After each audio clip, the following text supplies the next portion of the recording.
Assalamualaikum warahmatullahi wabarakatuh.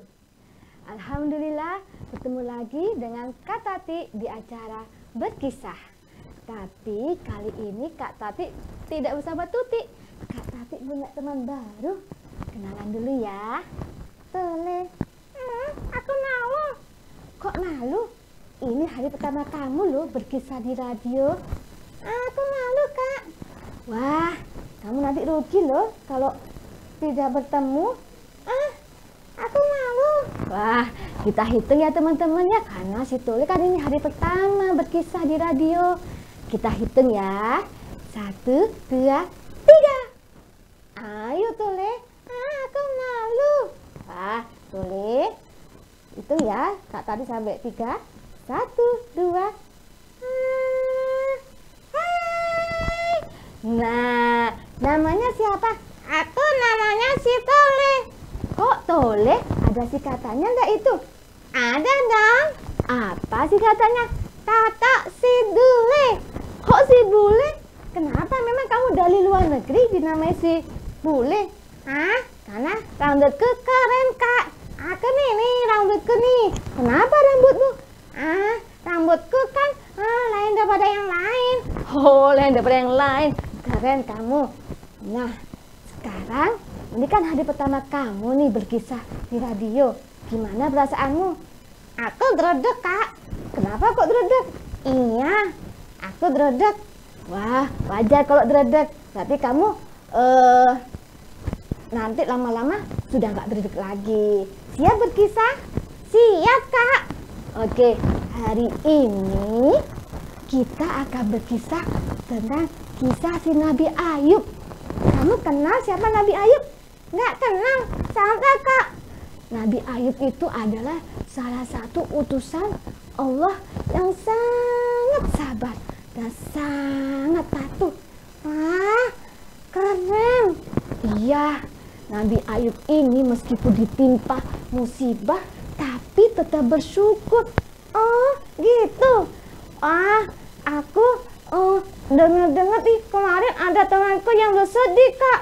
Bersedih kenapa? Iya, karena kemarin habis sakit. Setelah itu habis sakit jatuh dari sepeda. Wah, pokoknya setiap hari dia ini nangis terus karena sakit terus jatuh dari sepeda. Wow, teman-teman, sedih ya. Habis sakit, habis gitu kena jatuh lagi dari sepeda. Gimana perasaannya teman-teman? Ya pasti sedih lah. Habis sakit jatuh lagi. Siapa yang nggak sedih? Temanku itu nangis terus. Pokoknya nggak mau ketemu sama teman-teman. Kok nggak mau ketemu sama teman-teman? Iya, karena khawatir nanti jatuh lagi, sakit lagi. Wah, tidak perlu begitu. Kalau sakit atau tertimpa musibah, kita tetap harus bersyukur dan berdoa karena itu ujian dari Allah. Oh gitu ya, Kak? Iya, seperti kisahnya Nabi Ayub ini. Wah, jadi penasaran nih ceritanya seperti apa? Mau dengar ceritanya? Oke, sebelum Kak Tati bercerita, supaya berceritanya mantap, kamu duduk di tempat lain ya. Oh gitu ya Kak? Iya. Oke, kamu nanti duduk di tempat lain. Oke Kak. Nah teman-teman, sebelum berkisah, kita dengarkan yang satu ini dulu ya.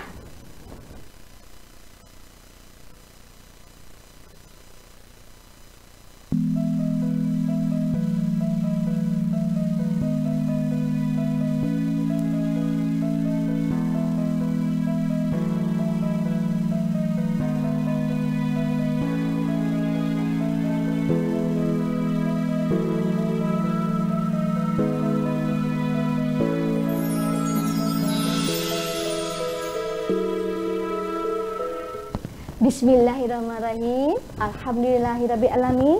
Innal hamdalillah wassalatu wassalamu ala Rasulillah Sayyidina Muhammadin wa ala alihi washabihi amma ba'du.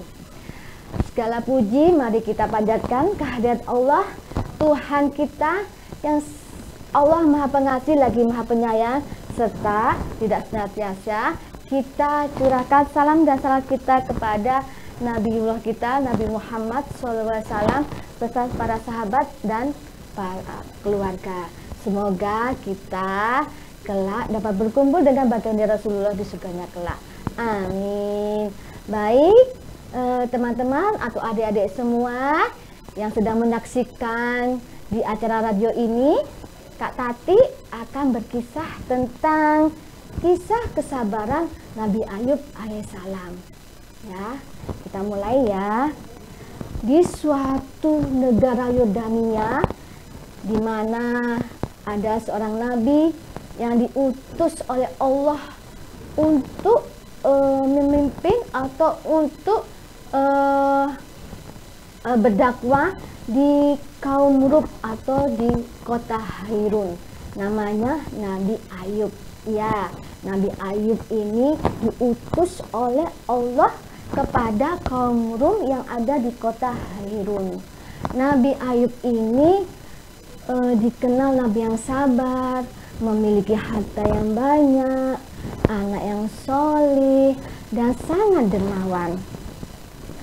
Suatu ketika Raja Iblis mengumpulkan seluruh sahabat-sahabatnya untuk mengadakan suatu perkumpulan. Wah, mengadakan rapat. Jadi para iblis, Raja Iblis mengumpulkan sahabatnya dengan tujuan untuk membujuk Nabi Ayub supaya untuk meninggalkan Tuhannya, yaitu meninggalkan Allah. Nah, Raja Iblis berkata sambil dengan nada yang sombong, Raja Iblis berkata, "Wahai seluruh iblis yang ada di sini, hari ini aku perintahkan kalian. Aku mendapat perintah dari Allah untuk menguji kedakwaan Ayub, menguji kesabaran seorang manusia yang bernama Ayub." Ada iblis kecil yang juga turut dalam rapat itu berkata, "Siapa dia ya? Siapa yang kali ini kita ajak untuk masuk ke neraka?" Lalu ada iblis tua yang berkata, Iya. Siapa ya dia? Pasti dia kerabat saleh." Nah, iblis pun memulai rapat. Raja Iblis memerintahkan langsung si iblis kecil untuk mendatangi atau datang ke rumah Nabi Ayub. Suatu hari, iblis kecil mengetuk pintu rumah Nabi Ayub. Tapi iblis kecil sebelumnya sudah menjadi seorang anak kecil.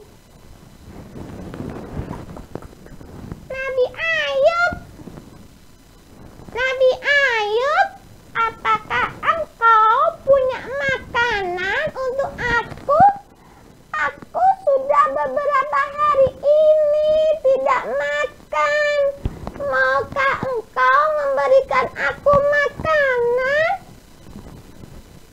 Nabi Ayub tentu saja teman-teman langsung memberikan makanan kepada si iblis kecil yang berubah menjadi anak kecil.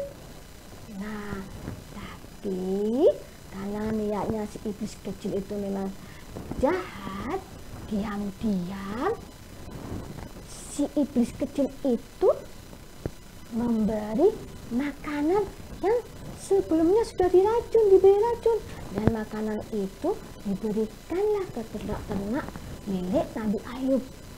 Ada sapi, ada kambing, ada kuda.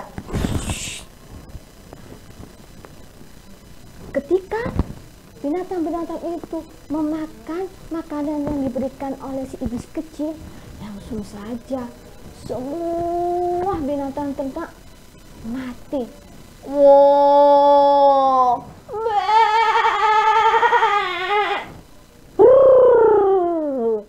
Mati semua teman-teman. Istri Nabi Ayub mengetahui kalau seluruh binatang ternaknya meninggal. Langsung saja Rahmah, istri Nabi Ayub, kaget dengan melihat semua binatang ternaknya mati.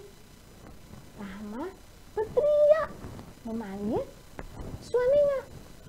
Nabi Ayub, Nabi Ayub, lihatlah, lihatlah, semua ternak kita mati, Nabi Ayub.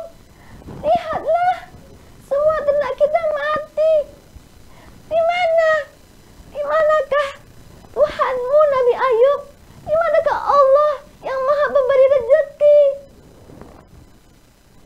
Nabi Ayub melihat kejadian yang aneh itu, berusaha untuk menyabarkan istrinya Rahmah. Rahmah, bersabarlah, bersabarlah. Inilah ujian dari Allah. Bersabarlah ya, karena Allah berada di dekat orang-orang yang bersabar. Ternyata apa yang dilakukan iblis kecil, apa yang sudah dilakukan iblis kecil tidak mampu merubah atau membuat sedih Nabi Ayub. Si iblis kecil berkata,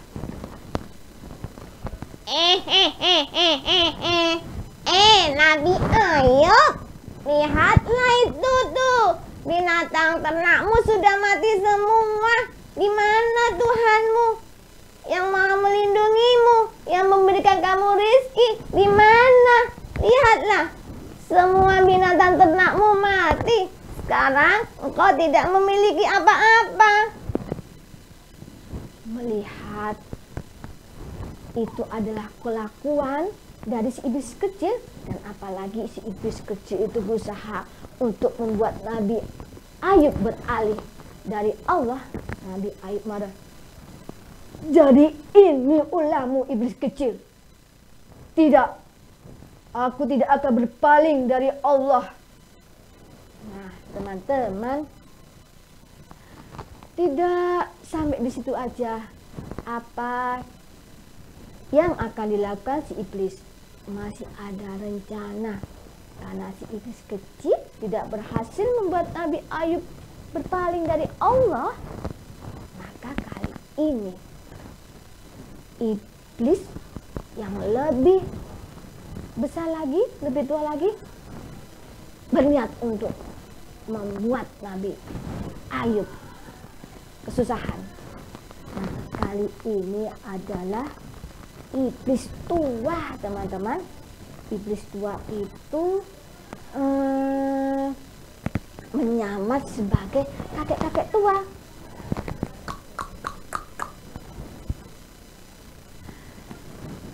Nabi Ayub, Nabi Ayub,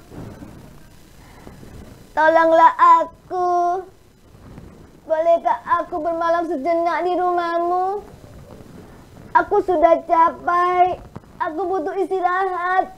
Tolonglah Nabi Ayub, Ternyata kebaikan Nabi Ayub dibalas kejahatan oleh si iblis kakek-kakek itu. Ketika Nabi Ayub pergi ke pasar bersama Ibu Rahma, nah, teman-teman, apa yang dilakukan oleh si iblis kakek itu? Si iblis kakek itu memberi racun kepada anak-anak Nabi Ayub. Ketika makan makanan anak-anak Nabi Ayub diberi racun, langsung saja anak-anak Nabi Ayub meninggal. Dan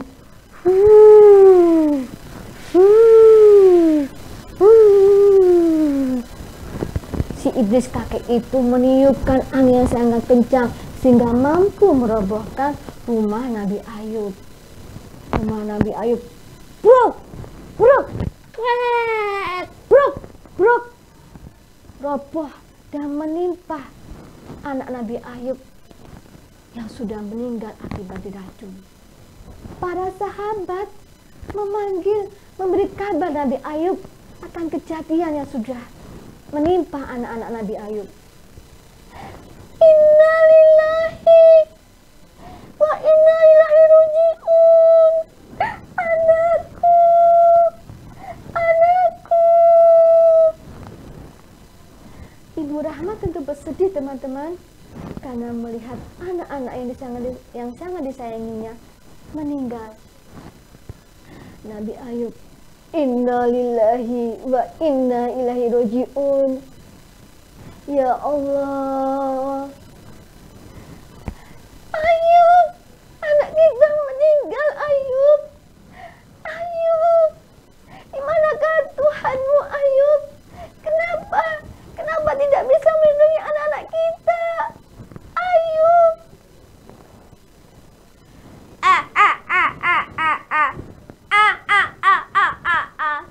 Si iblis kakek tertawa. Ayub, lihatlah, sekarang kau tidak memiliki apapun dan tidak ada yang bisa kamu banggakan. Sekarang berpalinglah dari Tuhanmu. Ayo ikut kami. Sekali lagi Nabi Ayub marah besar. Tidak akan. Selamanya Tuhanku adalah Allah yang maha pemberi rizki dan maha pemberi kenikmatan. Pergilah kau iblis. Sekali lagi iblis gagal untuk membujuk Nabi Ayub. Kali ini si raja iblis langsung yang akan membujuk Nabi Ayub. Ayub, kali ini aku akan membuat kamu menderita.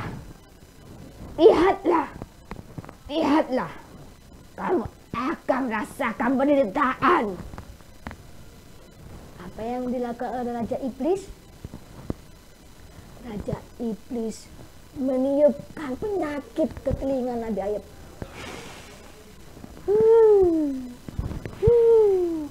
Dan memberikan racun ke dalam minuman. Nabi Ayub tidak tahu apa yang sudah dilakukan si Raja Iblis. Nabi Ayub meminum minuman yang sudah diberi racun oleh si Raja Iblis. Nabi Ayub langsung sakit.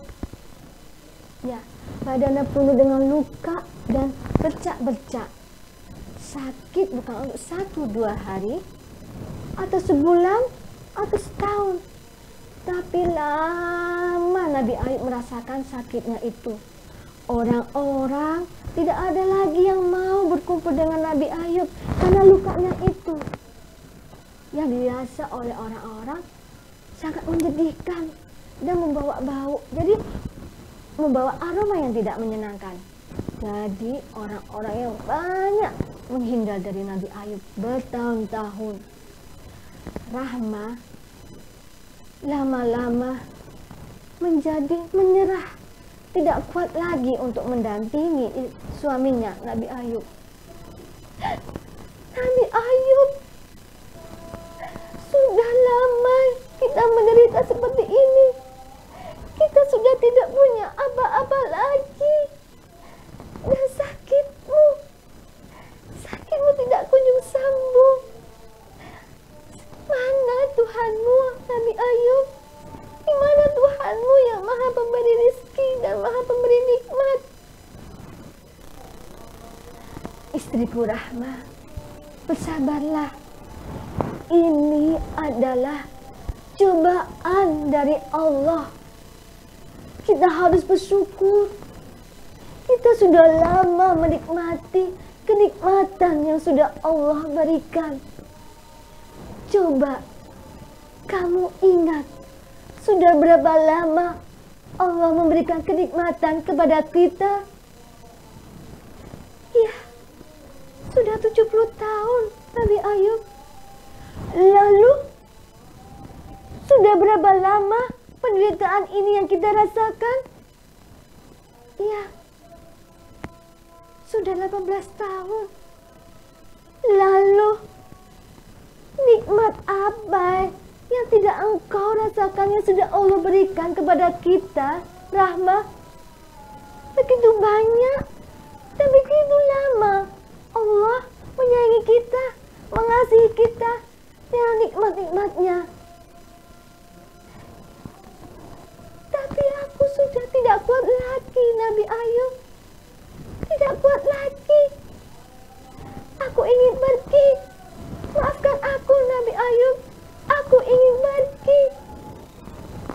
Nah, teman-teman, Rahmah, istrinya Nabi Ayub itu pun pergi meninggalkan Nabi Ayub karena tidak kuasa lagi untuk menerima penderitaan. Jadi Nabi Ayub tinggal dalam kesedihan, melemah-lemah, badannya semakin lemah dan semakin merasakan kesakitan. Nabi Ayub pun tetap berdoa, memohon ampun kepada Allah, memohon kesabaran kepada Allah, dan memohon kesembuhan kepada Allah. Nah, ini tertuang dalam surat Asy-Syu'ara, ya, surat Asy-Syu'ara ayat 42, yang artinya Allah berfirman, hentakkanlah kakimu, inilah air yang sejuk untuk mandi dan untuk minum.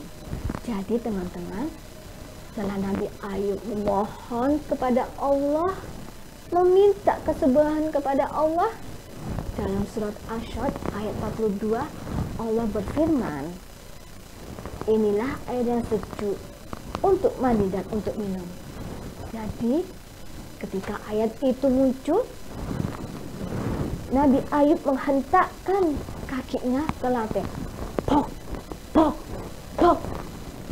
Seketika itu keluarlah air dari tanah. Dan Nabi Ayub pun meminum air itu dan mandi dengan air itu.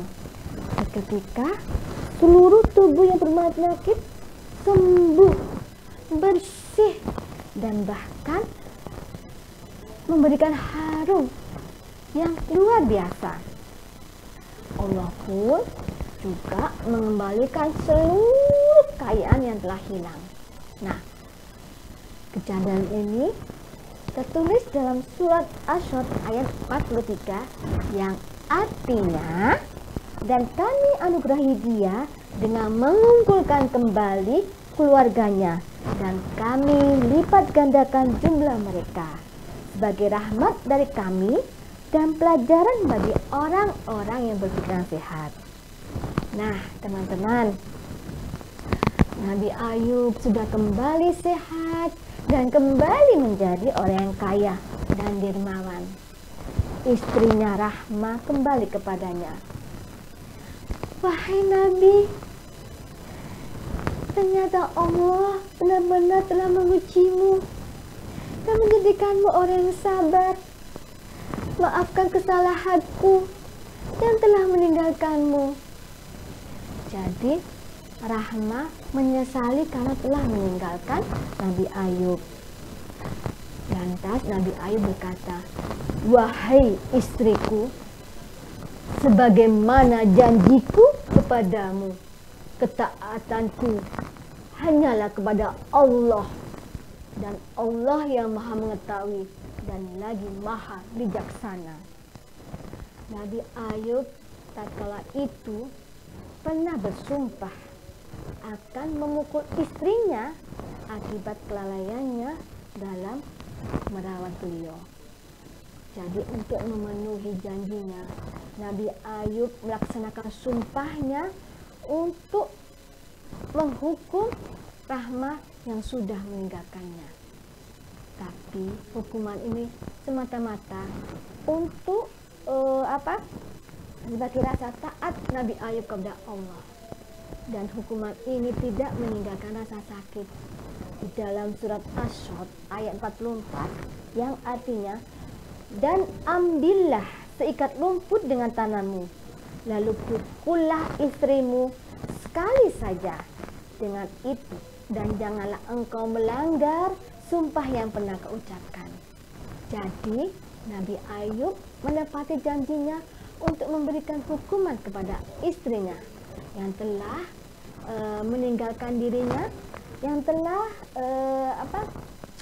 tidak taat karena sudah meninggalkan dirinya, dan sebagai sumpah kepada Allah, janji kepada Allah, maka Nabi Ayub pun menepati janji itu dengan memberi hukuman, tapi hukuman yang tidak menyakitkan, yaitu dengan memukul menggunakan